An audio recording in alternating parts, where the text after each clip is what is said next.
ఓం నమ శివాయ. అందరు ఎలా ఉన్నారండి? శివరాత్రి దగ్గరకు వస్తుందంటే కాలినడకన శ్రీశైలం వెళ్ళాలని చెప్పేసి ప్రతి ఒక్క భక్తుడు అనుకుంటాడు కదా. సో మనం వెళ్ళేటప్పుడు తినడానికి ఇబ్బంది అవుతుందని చెప్పేసి చాలా స్నాక్స్ తీసుకెళ్తూ ఉంటాం. అలా కాకుండా 28వ తారీఖు నుంచి మార్చి 7వ తారీఖు వరకు నడిచి వెళ్ళే భక్తులందరికీ కూడా నాగులూటి ఈరన్న దగ్గర ఉచితంగా భోజన సౌకర్యాలు అయితే పెట్టారండి. సో ఈ భోజనాలు వచ్చేసి ఉచితంగానే పెట్టడం జరుగుతుంది. అది కూడా కడుపు నిండా భోంచేయచ్చు. 30 సంవత్సరాల నుంచి ఇక్కడ భోజన వసతులు అన్నవి జరుగుతూ ఉన్నాయి.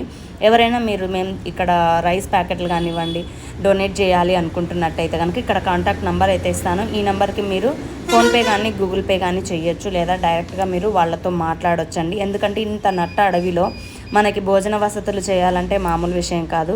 కొన్ని లక్షల మందికి ఈ 8 రోజులలో భోజన వసతులు అన్నవి ఏర్పాటు చేస్తున్నందుకు చాలా చాలా హ్యాపీగా ఉంది. సో ఈ కార్యక్రమంలో మనము పాల్గొనాలంటే ఈ నంబర్స్కి కాంటాక్ట్ అవ్వండి. మీరు ఎవరైనా దాతలు ఉంటే అమౌంట్